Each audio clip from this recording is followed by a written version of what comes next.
Welcome everyone to the Friends That Carry On podcast, where we dive deeper into our trips, unpack tips, and everything in between. Now sit back, relax, and get ready to go on a trip with your favourite group of friends. Hello friends, welcome to the Friends That Carry On podcast. I am Tony. Today we have a lot of people with us. We got Eric, Jim Scott, Brian, Jim Reed, and Terry Hall. So how is everybody today? Wonderful. Awesome. Fantastic. That is great. Hunky. So you're comfy, is what you said? Hunky-dory. Hunky-dory. That's awesome. Well, today we're going to talk about Lisbon. Where is Lisbon? I believe it's in Portugal. Where is Portugal? Across the I pond. believe it's in Europe. For us, across the pond. Next to what? For them, it's Pretend like you're going to Spain and then stop short. One subway stop short. gotcha. One subway stop short. It's on the purple On the line. airplane. So yeah, Lisbon, Portugal. I guess 3 of us of the 6 have been, and 3 have not. So I guess the first question I wanted to throw out to the 3 that have been is, why did you decide Portugal? And specifically, why did you end up in Lisbon? So Terry, how about you start off? Originally, I went because of the price. Lisbon's known as one of the cheapest European capital cities in Europe. I guess it's got to be in Europe if it's a European capital city. But I hate those other European capital cities outside of Europe. yeah, but for eating, drinking, lodging, it just ticked off a lot of my reasons to go. And once I did, it's just a wonderful place. I'm really glad I went. But the price was the main thing that got me there the first time. Okay. What about you, Jim? Oh, a lot of it was Terry's recommendation because he went there without me previously. And I heard him talk about it and I was like, oh, man, that sounds fantastic. But to be honest, I'd wanted to go to Lisbon ever since back at Shepherd University, Shepherd College back in the day.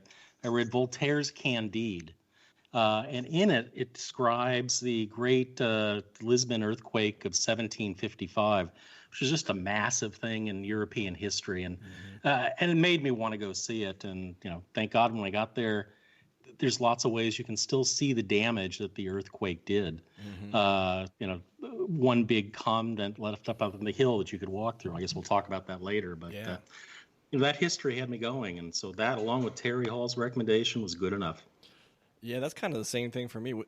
Jim, did we go on the same trip? Was that your first one as well, 2016? Yes. Yeah, that's kind of the same thing. I mean, I think all of us want to see all over the world. So, it's just another one of those places. Like, well, sure, I definitely want to go to Portugal and definitely want to go to Lisbon. And then when Terry said, yeah, this place is pretty awesome, I was like, okay. And then we, of course, threw it into, going to St. Paddy's Day in Dublin and then following up with ending in Paris. I was like, okay. Not a bad trip. That doesn't suck. But yeah, I mean, I was very interested in, I like all of any locations, especially that have a rich history in, as far as like powerhouses, as far as really where the center of the kind of the universe was at that point, at least our universe, and Lisbon was just a powerhouse at one point. So you always end up with great, interesting things that happen in that area, and it just steep with history. So that was definitely for me. So you guys that haven't been, what are you guys thinking? Is this a place you guys want to go? Absolutely. Like I said earlier, it's on my short list. Yeah. Only because you've been, and there's experience there. And it is when I should be in Italy right now. Right. And it was through TAP, Air Portugal. Right. And it was, so I was really excited to go there, at least for a layover. Yeah. Even though just to see it. And then I would have probably gone back within a year or so to stay for a little bit anyway. Yeah. What about you, Jim? Well, I definitely want to go for all the reasons y'all have listed. I haven't been, which is a big reason. I want to try to get, anywhere and everywhere. But hearing the stories that Terry and Tony and Jim Reed have shared, and a few other friends, Les Hill's been there, and then my daughters went last fall. So They went there in the Azores and had a great time. So all feedback I get is really positive, and it's just a place I need to get to.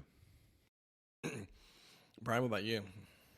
Yeah, for sure. Everything that you all have spoken about, but and just reading up about it a little bit, I love the small, quaint, family-run restaurants, the local feel.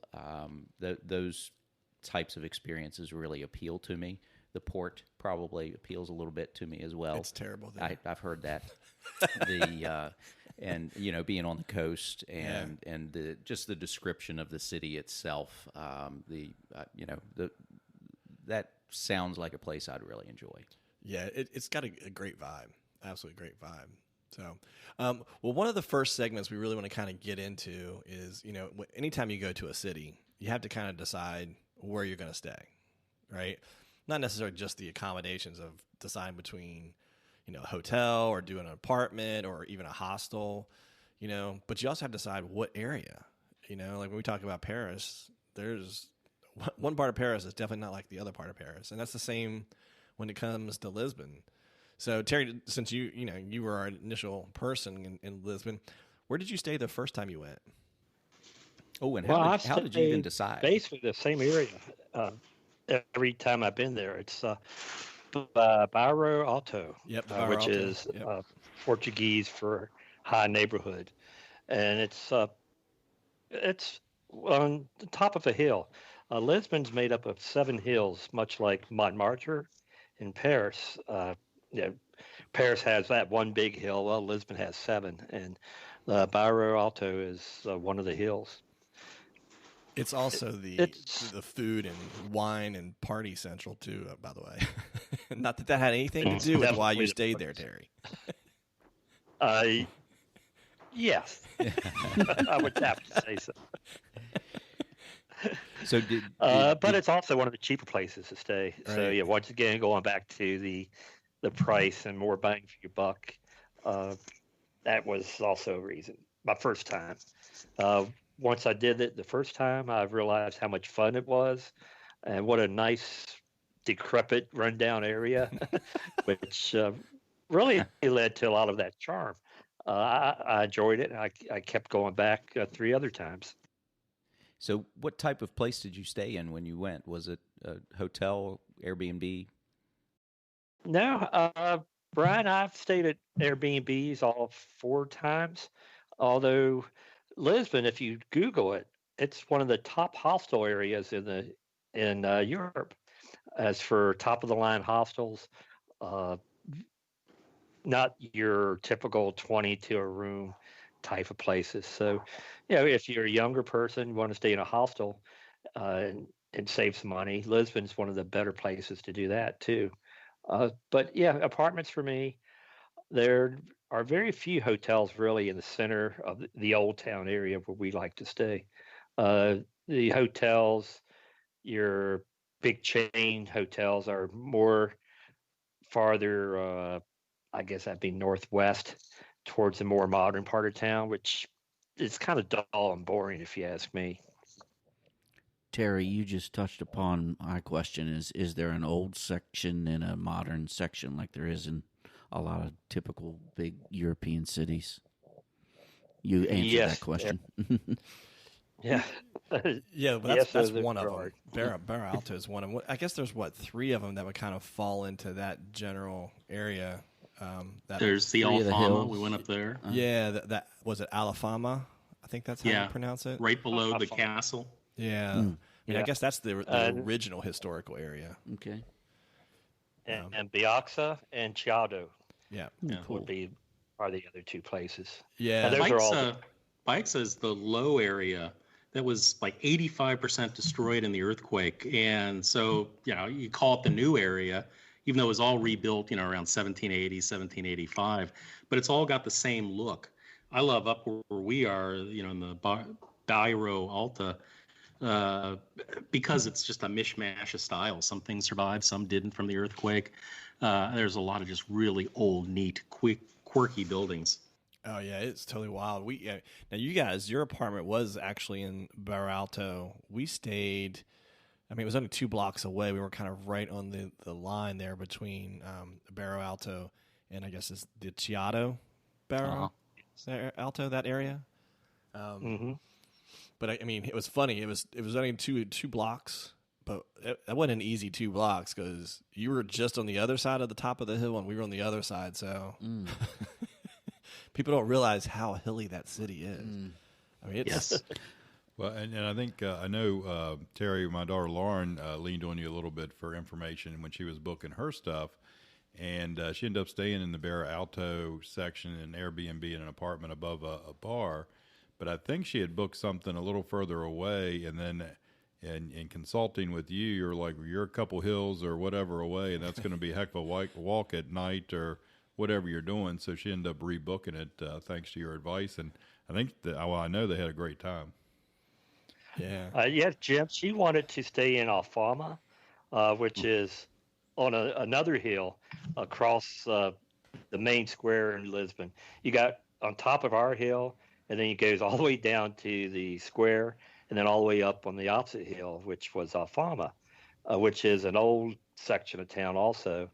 But it's mainly locals, an older crowd, and it does not do her any justice at night partying wise. I know she's your daughter. She wants to have a good I'm not sure what that means, Terry, but we can go down that path and explain. I don't know. We have time for that. That brings another question.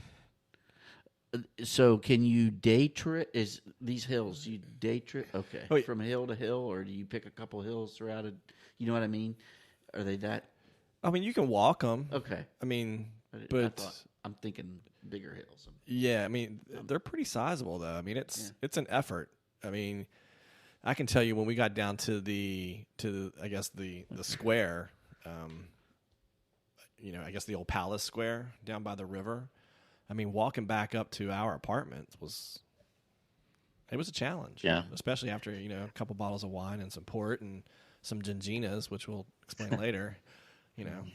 Of course, I thought it was just because you were old. Well, it could be that too, but If you start looking around, there's a lot of public transportation. There's a funicular. There's these things called the elevators that can take you up and down, about the equivalency of like 8 stories. You go from the top to the bottom. And of course, you can always grab a Uber and make your trip a little bit shorter going up and down those hills. Yeah, that elevator was pretty awesome. We did that a couple of times, didn't we? Yeah. I mean, that was pretty neat. It's almost like you walk out this plank that sticks out over top, and then an elevator just goes straight down the hill. Wow. It's kind of wild.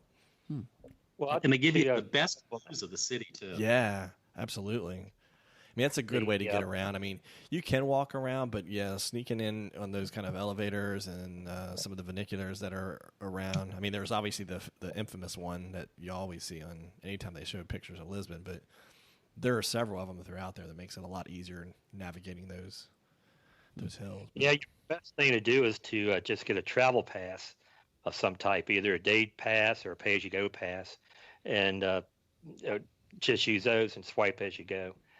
Because the elevator, Santa Justa, the one that Jimmy's talked about that takes you all the way up to Carmo Convent Square, that costs $5 if you don't have a pass. So you do that once or twice a day, that could really add up to some money. So a day pass costs $6.50 or €6.50. So good information. Yeah, that gets you on trams, buses, metros, elevators, funiculars, and all those. Yeah, but as far as picking a place to stay, I mean, that's kind of the important thing is figuring out how do you want to see the city? What do you want to do? If you're using it as a stopping point to kind of go on a bunch of day trips and doing different things, and staying close to mass transit, your airport or your airport or a train station is important. But if you want to explore the city, like we tend to want to do, eat and drink local and see, the historical sites, being in the downtown is kind of the way to go. So you just have to figure out the best way to navigate that area. So, but I mean, go ahead, Terry. Sorry. So along with that, Tony, I've had people, several actually, that went to Lisbon and used points to stay at a Marriott or those type of hotels. And For one, all those hotels, like I said, it's in the new section of town. So it's going to take you 20, 25 minutes to get to the old section where all the happening stuff is. And to rent an apartment in Lisbon is $70 a night. So it's not like you're saving a lot of money using points. And by the time you pay transportation and time, you're not really gaining anything from doing that, in my opinion. I would totally agree. We ended up with a 2-bedroom apartment. Not really. We didn't need a 2-bedroom. It was just Shelly and myself staying in there. But when we were just kind of looking around for the location, I wanted to be right kind of the top of that hill. Again, having learned from Terry explaining to me the difference, I didn't want to be too far down there. So we were looking at that general area. But again, a 2-bedroom apartment. I mean, it would have been crowded for 2 couples, but still, I mean, it had a full little kitchen, a little living room, and 2 bedrooms and a bathroom. And I think it was like €73 a night or something. Which it's cheap as that's crazy, to be right in the heart of everything. Right, and I do mean in the heart of everything. We'll talk about the nightlife of Lisbon here in a little bit, but I mean, it sounds like we were all kind of in agreement. I mean, if you're gonna, assuming you see the city like we do, then being in one of probably either Barro Alto or the Chiado area is probably best. And if you really want to kind of go to, like Terry was saying, more of the, I guess, the older traditional section, it's not quite as a hot spot as far as the partying goes as the Alfama area. But is there any of those sections that might be kind of centrally located? One of the hills, one of the 7 hills? No, not that I. Not that I you mean, know of. Barro Alto is more in the middle, right, Terry? I mean, as far as the way that those hills are. It's along the river there. So, but you still got to climb down many steps and hills to get to the river. So, but that's where the main part of where people go, I guess, would be the easiest. Yeah. I mean, I guess Alfama is the furthest to the east, if you're kind of looking at it, on the map. And then as you go west, you kind of go down that hill into that was it Baxa or Baca? Basha, I think. Basha area. Yeah. And then you kind of go back up the hills into the Chiado and Barro Alto section, and then down another one and back up towards Bellum. And I mean, it's a roaming hills. So you definitely don't want to do all that in one morning. So was it that hilly before the earthquake? Oh, that's a good question. Yes. Yeah, it was. I don't know, but it is a gorgeous area. I mean, some of the views on top of those hills that we went to, and we can talk about that when we get into some of the places we saw. But yeah, I guess kind of wrapping up where to stay. I mean, that would highly be my recommendation, and it sounds like that's the group's decision too. But I can't wait to actually go back. I can't wait to go for the first time. I will say, Terry, you were talking about the hostels. So, what kind of got me, I think we're all chomping at the bit to get back on a plane and get someplace. So I've been following a bunch of different travel podcasters, and there's a really cool, I love their story. It's Travis and Heather. They run Extra Pack of Peanuts. Have you guys ever listened to them? I've heard of them. Yeah, you guys will love them. They got a good story. They got a little, I think a little boy now, so their travel is a little different. But they used to really focus on traveling inexpensively. And now they probably do it as we all do as we get a little older. Cheap's not quite as important as an experience, but Well, you need that separate room for the children. right. But I was, because knowing that we were thinking about, Lisbon, I was just kind of going back through some of the people I listened to and seeing if they had touched on it, and they mentioned the hostel too, Terry. So, because one of the day trip things we were talking about was, one of my places, Centra, and the train station that is right there in Barro Alto apparently goes directly to Centra. Yes. And an architect. Yes, the one near the Rosio station does. Did you see the hostel that's in the train station? No, I never noticed that. You have to check it out. This guy, he's an architect. He ended up buying part of the train station. Don't ask me how he worked this out. But because of his architectural background, he was able to silence, soundproof it. And it's not like a traditional hostel that, that we've all kind of explored. They got private rooms. They got private baths. Not all of them, but then you also have shared ones. They'll do ones where they'll do like kind of girls only, guys only. But it's pretty substantial, and supposedly it's really nice. Really nice. And I think Terry, you mentioned earlier that Portugal, by by and large, usually has some of the top-rated hostels in the country or in the world, actually. Yeah, So, yes, exactly. Yeah, so don't necessarily look down on a hostel, and apparently it's, as most hostels are, it's really inexpensive, and you're right smack in the middle of Barato. So I was going to ask, are you in the bullseye of the center? yes, Right there at the train station. Yeah. Okay. But a great area though. So I mean, I'll put that back on the list, considering just listen to how they were describing it, and then of course I just Googled it like we always do, and they have a pretty good write up. So something you guys should check out as well. And that was extra pack of peanuts or Yeah. extra bag of peanuts? Extra pack of peanuts. Yeah, it's a good podcast. You guys should check it out. So I guess let's jump into things to see, places to go while you're there. So we always want to see historical things and do fun stuff. So Maybe things to drink. we'll do that after. Oh, sorry. I'm getting ahead of myself. I mean, you can have something to drink while you're seeing these things. Okay, gotcha. Well, I tell you what, I asked Lauren ahead of time some of these topics just to get their ideas. So I don't have like a lot of detail, but let me throw them out, and then you can tell. I would assume you all know about them or whatever, and can go into some more details. And I'll just read her little thing she sent me. She said, besides Arribita, I would also recommend taking a day trip to Sintra, which is a 45-minute train ride away from Lisbon. Holds lots of old castles and an old Freemason garden that is said to have held Illuminati ritual. She's big into Illuminati. Mm-hmm. And you're able to tour the gardens and find the different ritual sites, which she said was very cool stuff. So I don't know if you've heard of either of those, but those were a couple of things she mentioned when I asked her what she liked when she was there. Mm-hmm. We definitely know Sintra. I know that trip that Tony and Terry and I were on. We took one day, went out to Sintra. You have to get a train from the Rocio station, and took maybe about an hour, I think, to get out there, 45 minutes. And then, we just, Terry, actually, we didn't have anything set up. Terry went over to the rank of taxi stands, I think it was, when we got there. And I found a guy. We always find a guy.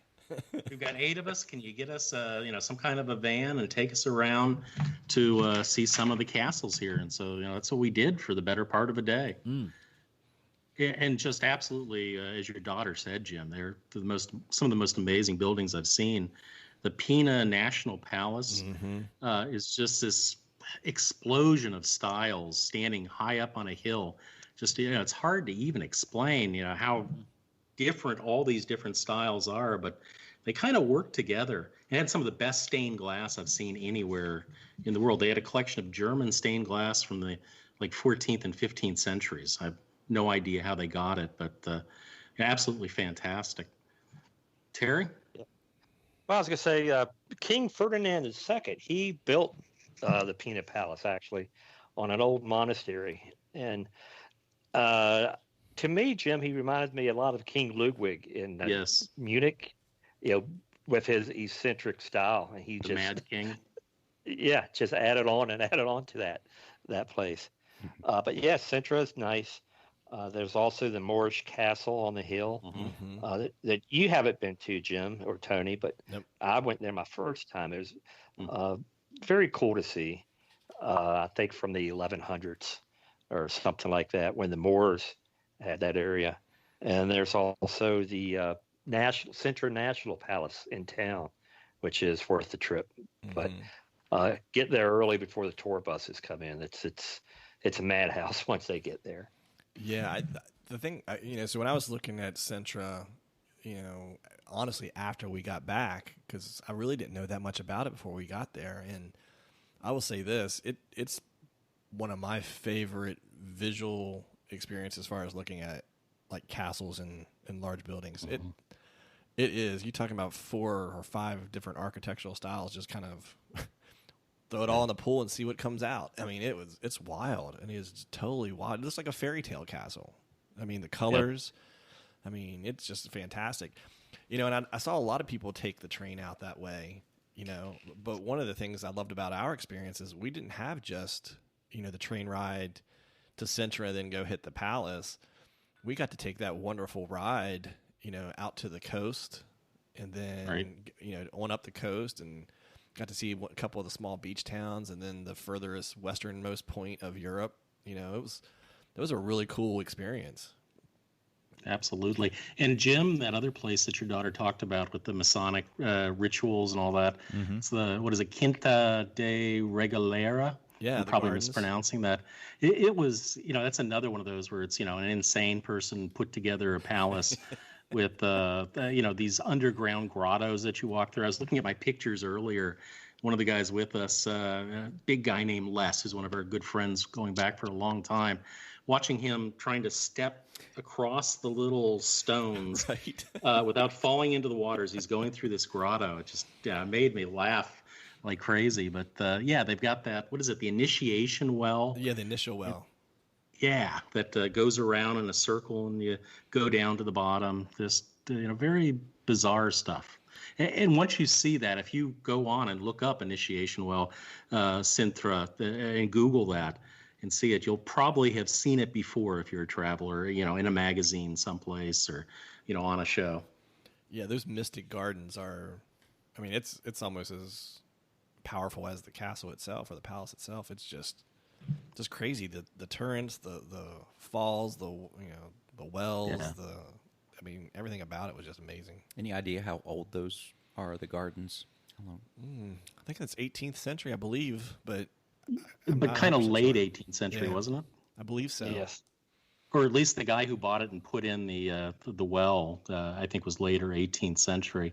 Go back to Pinna Palace, and I think I've got that written down here someplace. That one goes back quite a bit farther, I think, to like the 16th century, back during sort of the height of Portuguese's powers. Yeah, and do you guys remember the little, well, I shouldn't say little, it was pretty substantial size, that hotel we stopped at that was kind of right there on that hillside? It's the Tivoli Paseo de Setil, I think is how they say it. It was that one hotel when we were heading out of Sintra, heading towards the coast, and we just kind of stopped. It was a very, very long building, and we kind of peeked our heads around the corner because it's set right there on that hillside. And apparently it overlooks that Moorish castle. So, Oh, wow. yeah, so that's like one of the, it's a 5-star resort. I'm sure it's fantastic, but it's right there in Sintra too. So, You can certainly do Sintra. If it's your first time in Portugal, you can do a day trip and get sort of a lot of the highlights, but I'd really like to go spend overnight in the town and, have 2 days to fully explore, maybe get a car, not rely on somebody else. So I think there's just so much to do there. I would agree. And then we had a great meal there too. As far as the trip goes, it was, I think the name of that place was the Mercades. I can't remember how to pronounce that. Mercado del Mercado.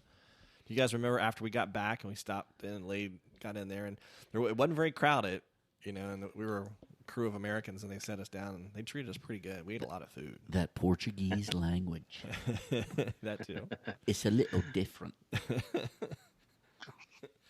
Some of the other areas, what else stands out to you guys as places to see while you're there?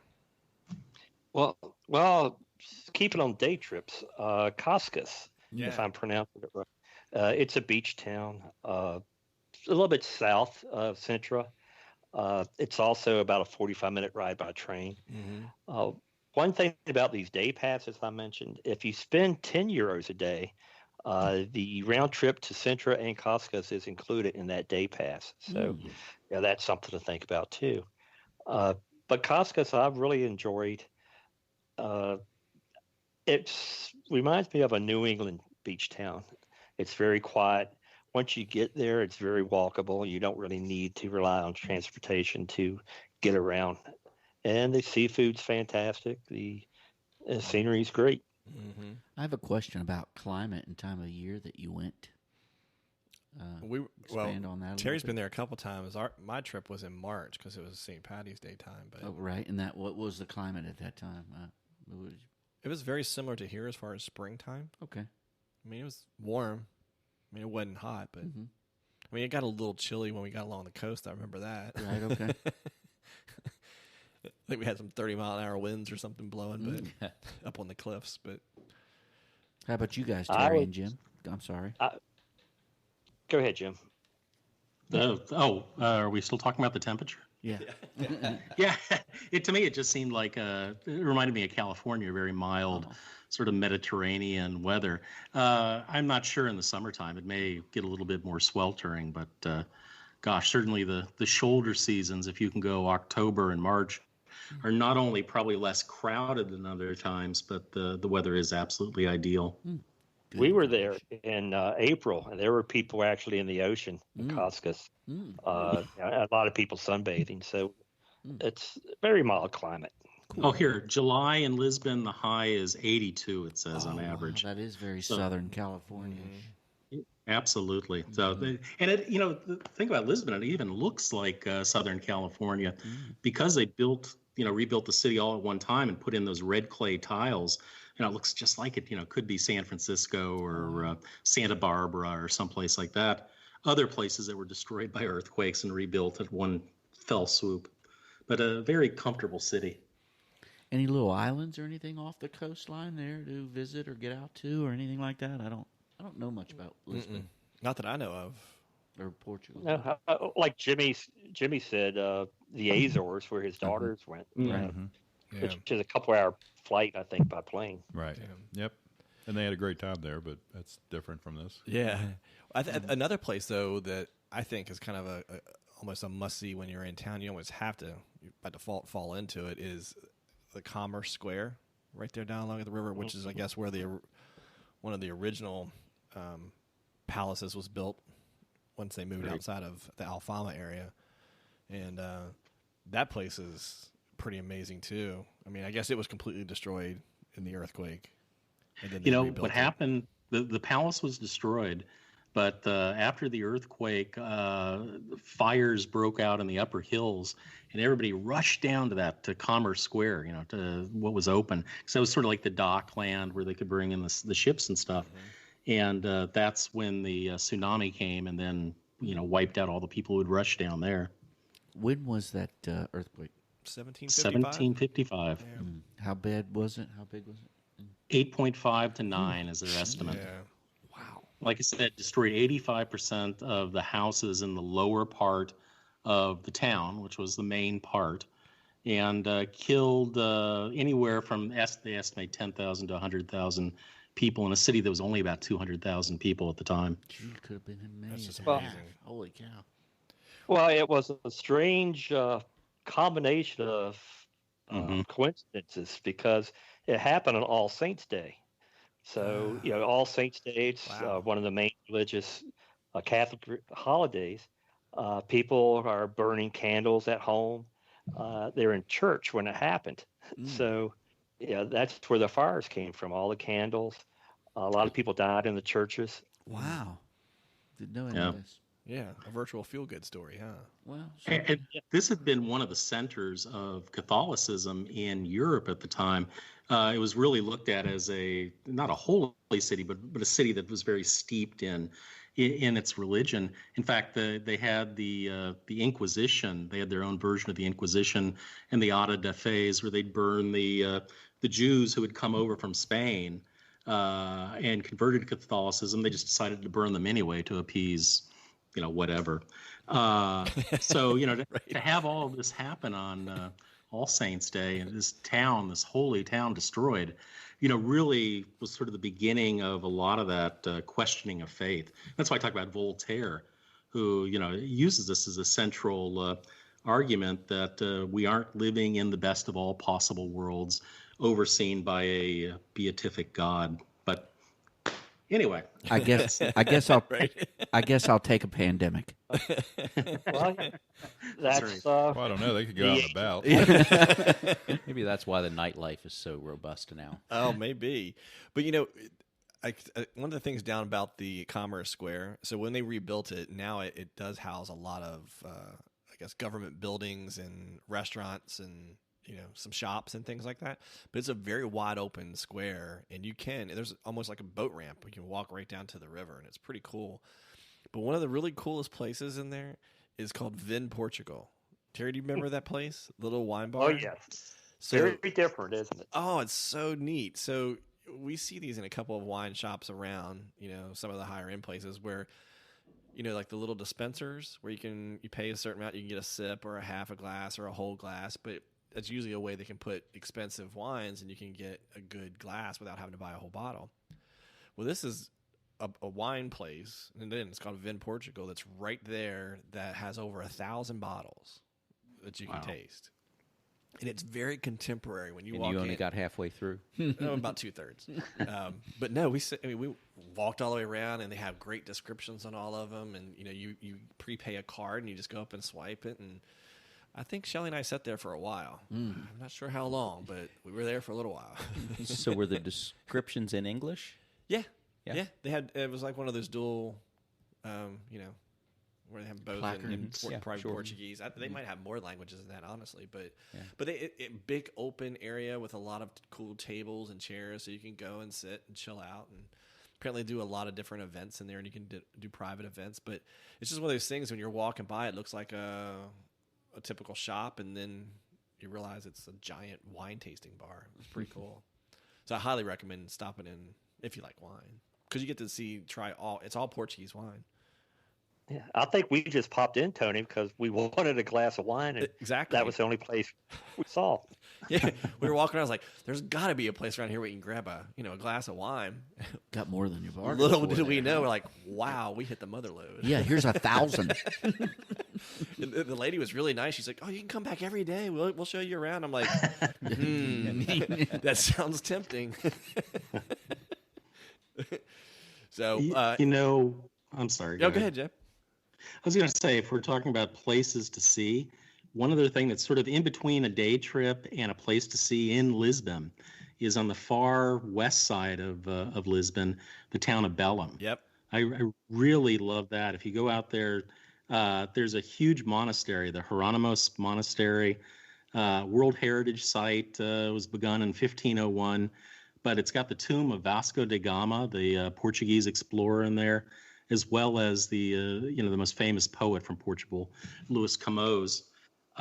There's also a tower out there on the river from 1514, and a monument to the discovery, the great discoverers from the Age of Discovery. Just a lot of things, and it's only maybe about a 15-20 minute tram ride out of town. Yeah, we took the tram out. The tram 15. Yeah, we took the tram out and toured that whole place, and then we walked down towards the tower. The tower was really cool. I mean, there's some great views from up there too. It's sounding like you need about 3 trips there. Yeah. Or a 3-month one trip. There you go. However the math ends up. Hey, Jim Reed, talking about the monastery, one of the things I've discovered since our trip, the lines are ridiculous long to get into the monastery. Mm-hmm. The church itself is free to get in. The cloisters, I think, are 10 euros or whatever. But if you go next door to the National Archaeological Museum, you can buy a combination ticket for 12 euros. Go to the museum first, and there's a door that leads you into the monastery to bypass the lines. Oh, very cool. Good tip. Secret door. Yeah. Secrets are good. I think that's actually, it's one of my must-sees. I'm glad you mentioned that, Jim. That was of my list. That was on there because it was just a very, very cool place to visit. Did you find that most of the museums or castles, things that you visit, had entry fees? Mm-hmm. Yeah. I don't know if we went to any free places, did we? I don't recall. The Military Police Museum right next to Carmo was free. That little weird place that sort of, a lot of it was the history of the revolution. What was that, the 1970s or whatever? But that was the only place I remember really free. Mm-hmm. And I mean, as far as things to do too, I mean, we always highly recommend Sandman's tours. And I don't know if everybody did it. I know we did the walking tour. Terry, Jim, did you guys do that? Yeah, I did it. I have before, Tony. Yes. Yeah. So they have a great free walking tour. They also, for those that are interested, they have a pub crawl. They definitely do that. So I haven't done that one yet, but I might have to put that on the list. They do a couple other tours. They do that Alfama walking tour also. I suppose it's pretty cool. But we went over to Alfama and did kind of like an afternoon, and did little street cars and kind of wandered around a little bit. And that's a good place to really see. Like Terry said, it's an older section and smaller streets and older crowds, but Mega very wine. quaint. What about wine tours? I don't know about a wine tour. About port? You sit in your seat and they give you the tour. Yeah, I was That's the gonna thing. say every place you go is a wine tour. If you Yeah. like Portuguese wine, it's a Yeah. good place to be. And if you speaking of don't know tours- if you like Portuguese wine, if you like Spanish wine, True. it's the same. A lot of the same characteristics. You'll like this. Yeah. Sorry, Terry. I was going to say, speaking of tours, Lisbon, probably besides Berlin, maybe Paris, is one of the best places to go for street art in Europe. Oh yeah. And they do offer many street art tours in the city. And if you're into that, I highly recommend doing one or just doing your own. Google street art in Lisbon. You can find many maps of where to go and see some of the best street art. It's amazing. Has Banksy shown up there? Yes, I think he has. Nice. Grego has. That's pretty cool. Well, speaking of Portuguese wine, how about we jump into one of our topics near and dear to our heart is eating and drinking wine and other beverages. It's a good place for it, right? Absolutely. I mean, Absolutely. Sounds like it. yeah. On that first trip, Terry, I think it was Terry, found going through Travel Advisor, a place that he really liked, in the Bairro Alta, the BA. And the place's name was the BA Wine Bar. I think it was number one in TripAdvisor at the time. Yeah. And, we had, about 8 people, and I think they only fit about 20 in the whole bar itself. So, we got reservations early because we knew we wanted to do that. And the whole thing was you go in, you sit down as a group around a table, family style.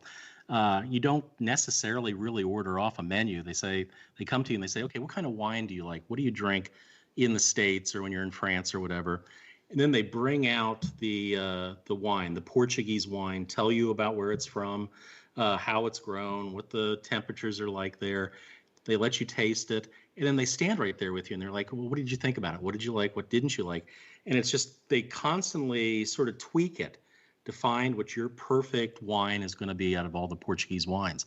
Then when you have your wine, they tell you what you should eat with it, and they bring out these big trays of what was it? The Spanish style ham, meat, Yeah. and more meat, Deep fried breads, fat. deep fried Olive. fat, cheese, olives. It was just amazing. That was one of the best meals I've ever had, and ended with was it 20-year tawny ports that just blow your socks off. Well, you did a good job of explaining that one, but I think you even sold that short, Jim. That's how crazy good that place was. Yeah. Because not only did they do what Jim said, they did it for every person at our table. That wasn't like Yes. they You came had and asked 14 and said, people. No, I think what would we have, like 8 of us, I think? Still, huh? But they asked each of us that same question, and they brought out the bottle. And then once you decided your glass, if you wanted to change the next glass, they did the exact same thing again. So it wasn't like they were picking out a bottle for the table. They did it for every one of us, which was It turned into a 3-hour tasting. yes, yeah, Yeah. we were there a And they must long have had time. 1,000 bottles on the wall, and based on what you told them, the feedback you gave them, they knew exactly where to go. Yeah. Oh yeah, you're gonna like a 1979, from the Douro Valley. So it was really You're right. I probably did undersell it. It's like I was thinking about how awesome it was, and then I started looking at some pictures, and then just remembering it. I'm like, wow, that really was fantastic. And Terry, you're talking about that deep fried kind of pork thing. I'm not sure how to describe this, but it was crispy, but it disappeared like cotton candy. That's pork fat, man. Yeah. That's what I'm saying. like a pork Yeah. belly? It was Like one a- of those things that I could have eaten Suckling pig. all night. Thanks for making me drool. Yes. Even in the ambulance ride to the hospital. Absolutely, to I get wouldn't your care as long bypass as they surgery. had a bottle of port in the ride, I'd be fine. But Well, and just the olive oil tastings were Oh, amazing. yeah. Yeah. each olive oil tasted completely different depending on what we drank. So what would you And it was use just to taste the olive oil with? It was just a bread. bread. Bread Okay, is dipping good. bread. Okay. And they had And, different breads, so with different textures that they wanted you to try it with, and it just changed the flavor profile completely. It was one of those things. It was truly an experience, Right? Absolutely an experience, and not super expensive, honestly. I mean, Well, they're comparatively asking speaking. you when you go in, how much money do you want to spend per glass? Yeah. That was not surprised when you get your check at the end. Yeah, And they keep it within those boundaries. yeah, because they don't want to pull a $500 bottle off the shelf if you're Now, willing to spend $3. The problem is, I see here, is they can ask you how much you want to spend per glass, but knowing you guys, they should have asked how many glasses are you going to be drinking as well. Yeah, what's the denominator? I think a better question would have been, how much do you want to spend in total? I think that's the question. I think that's what they asked us. And I think we basically said about $100 max. And that's about what it came to, wasn't it? Am I misremembering? I think our bill is like $400 for 8 of us or something like that. It wasn't So expensive. significantly Wow. less. I mean, I remember being completely surprised because I was like, we were in here for 3 hours. I think longer than 3 hours. I think our sitting was at 8 o'clock, and we didn't walk out until 11:30 or something like that. They open at 7 p.m. Like Tony said, it holds 18 to 20 people. They only do one sitting, and that's it. So if you go to the BA Wine Bar, you have to make reservations because we've seen so many people get turned away. Oh yeah, I mean, how many people showed up to try to Yeah. sneak in a table, and they were like, "No, not gonna happen." I mean, yeah, if you leave early, yeah, their seat's somebody if the table's open, but they don't rush you. No. One turn a night, and that's all they care about. It's amazing. Yeah, definitely one of my. It's one of my top, I guess, food drinking experiences. Pretty much anywhere. I mean, I would go back there every chance. One of my best memories, though, is that Terry Hall thought ahead because one of our friends, John Ribble, couldn't make it. He thought ahead to take a big life-size photo of Ribble's face and print it out and put it on sticks.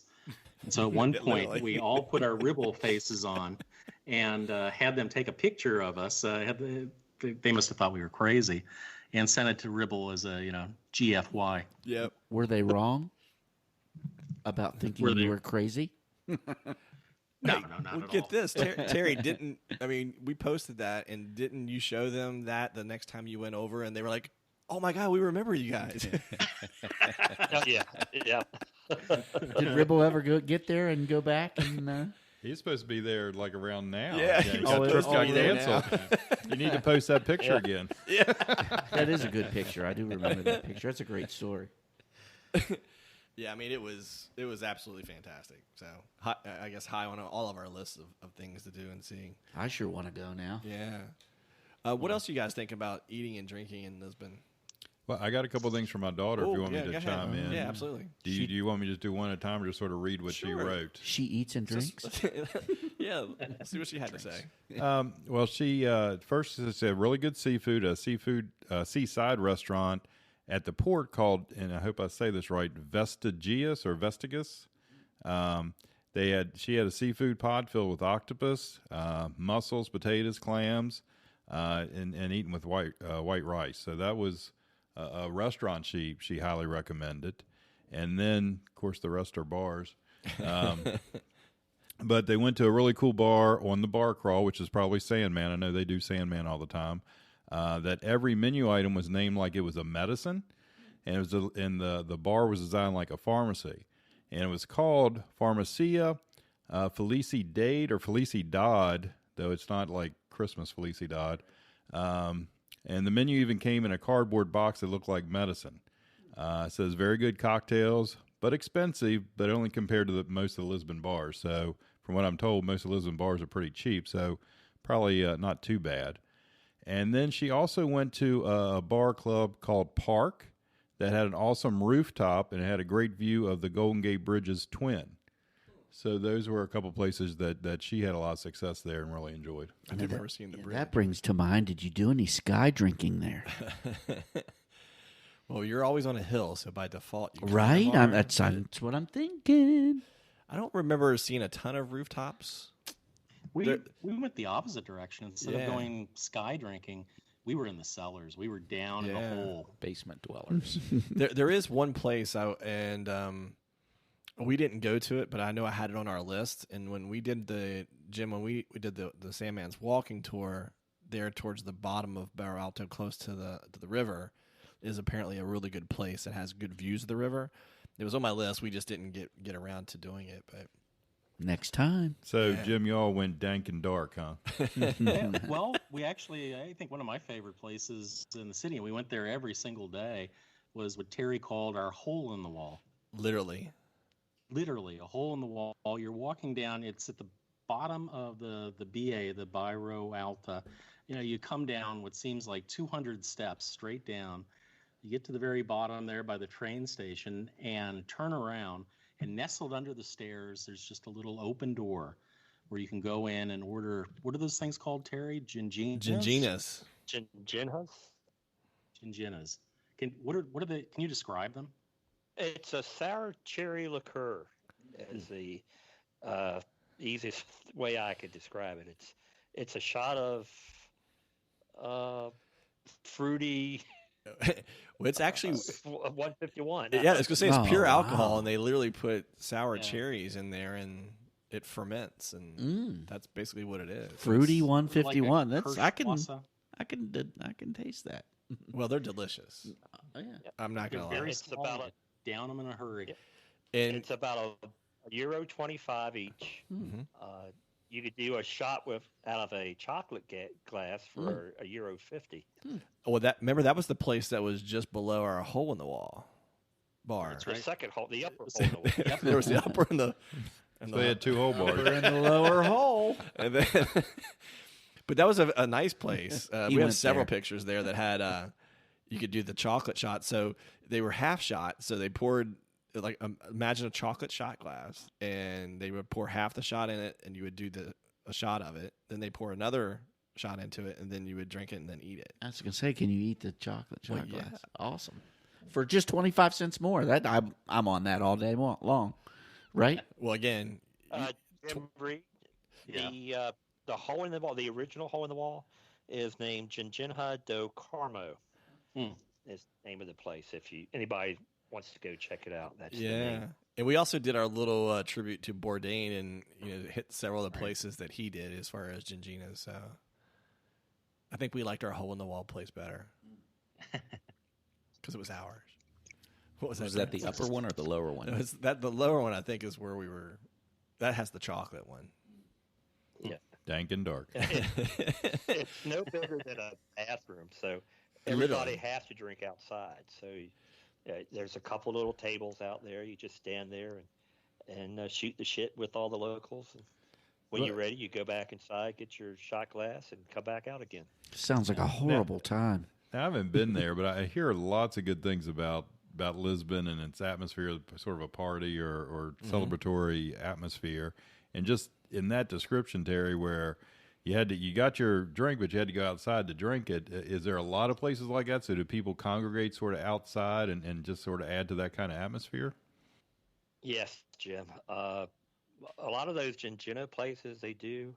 The parties on the weekend, it's best I can describe it, I've never done it, is Mardi Gras in New Orleans every weekend. It's just packed with people on the streets up in the BA, and it's really a party central. Yeah, the where Terry's talking about where we would have our Ginginas with the chocolate. Imagine 2 glass doors, and then you walk inside of that, and there's a counter, which was the bar that was maybe 6 foot long, and there'd be 4 or 5, 6 people, ordering their shots.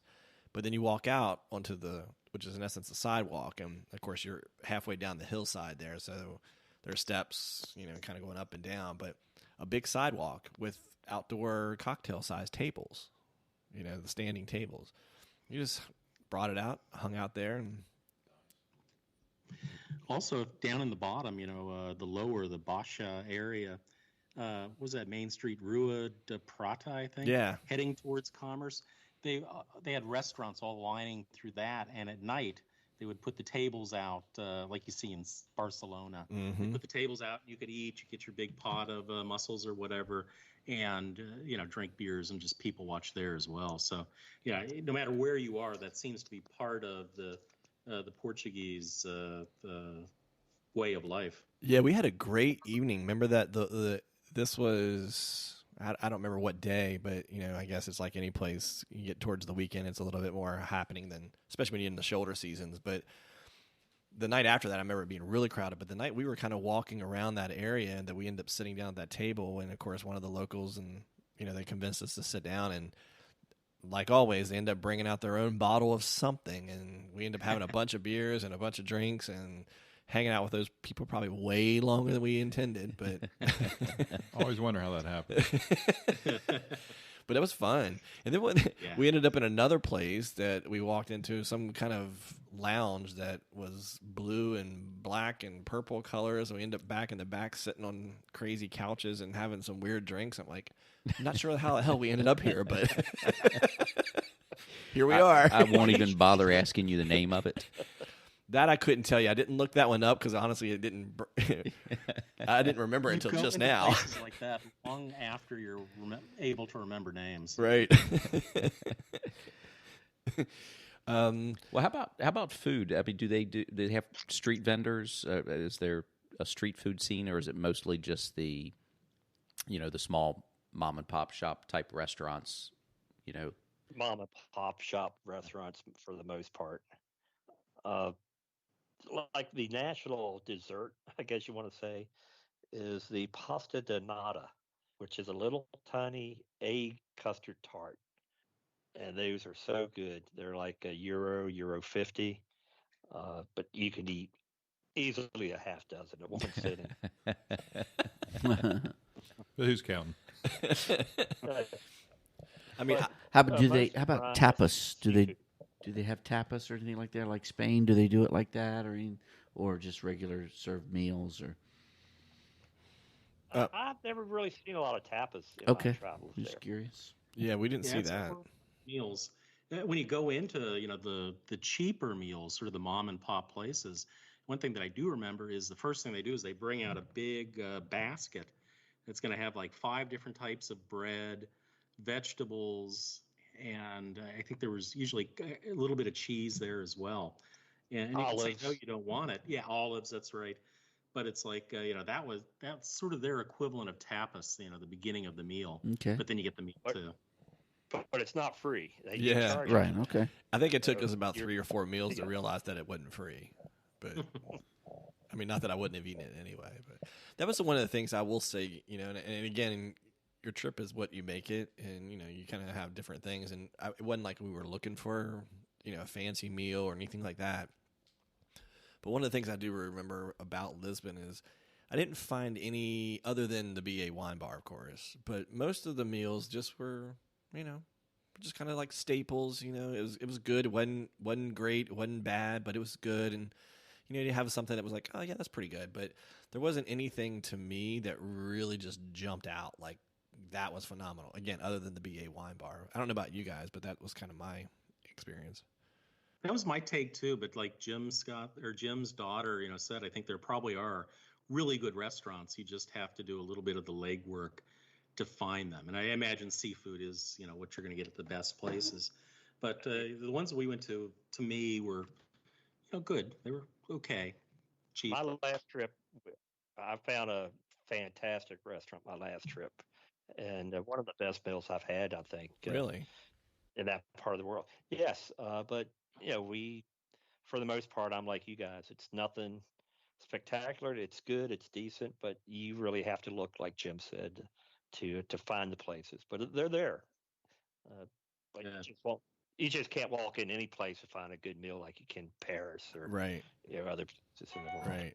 I would tell you though, again, just from if you like the drinking lifestyle, that for sure is there. I remember, I don't know, was it the night after we went to the wine bar that I think it ended up being just us 3 guys that ended up meandering into one of the Barro Alto well, maybe it's more than one, but several of them bare alto bars, and it's like 2-3 o'clock in the morning at this point, and it's just humping. I mean, humping. There's people everywhere. And you just kind of lose track of time. All of a sudden, you're like, wow, it's 3 o'clock. So, Tony, on the weekend, it's 5 o'clock.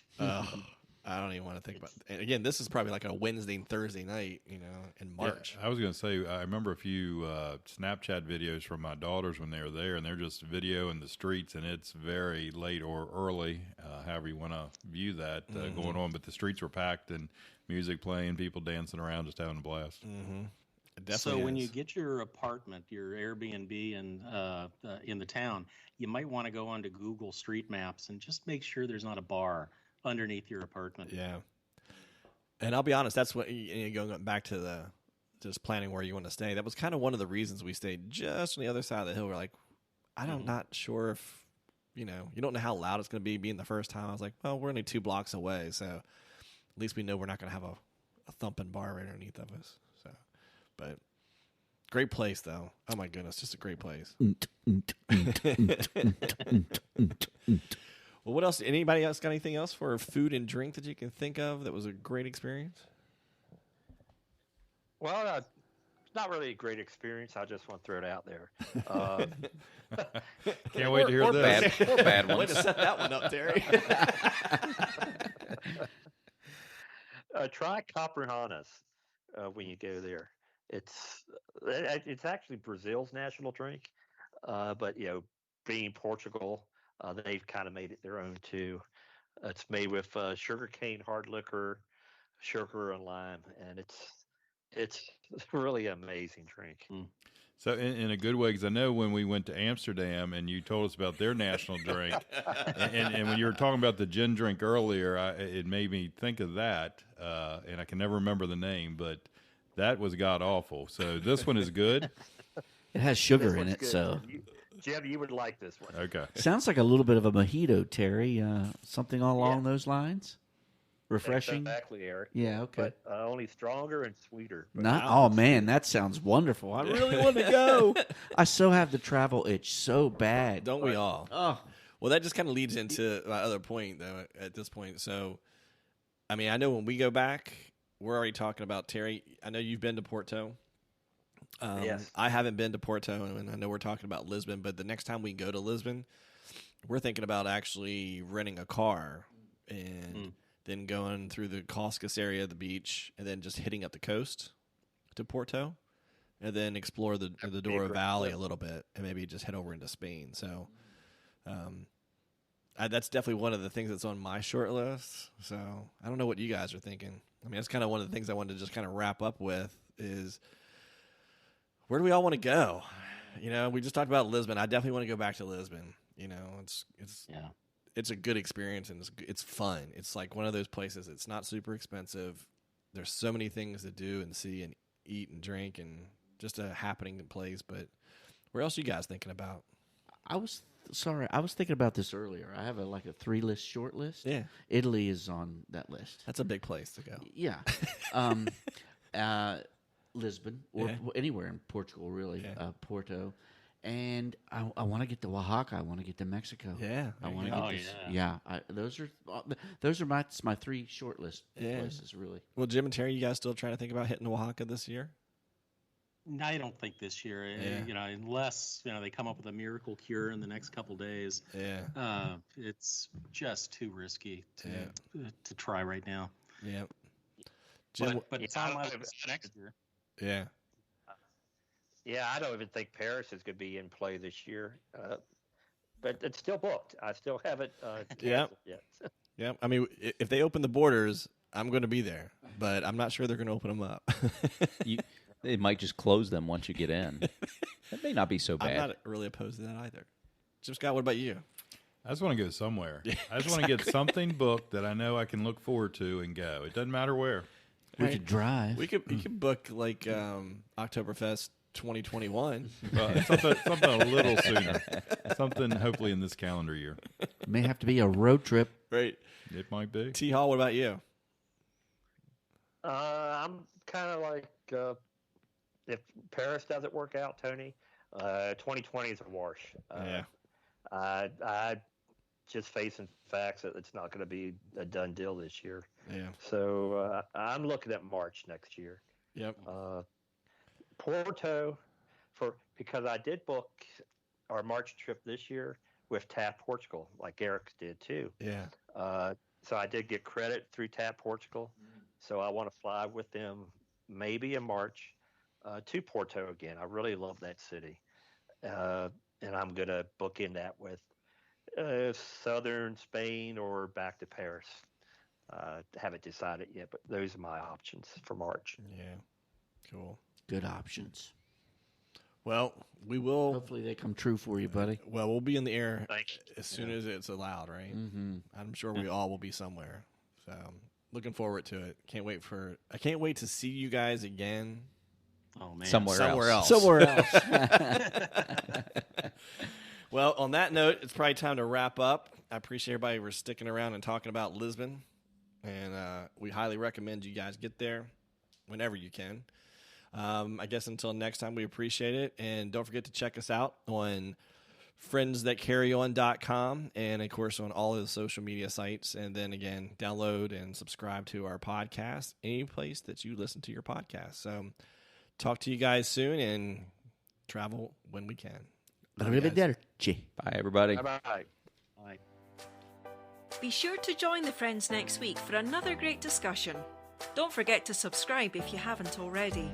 You can also find the Friends and other content at www.friendsthatcarryon.com or check us out on Twitter, Instagram and Facebook by searching Friends That Carry On. Thanks again for joining us, and don't forget to carry on, friends.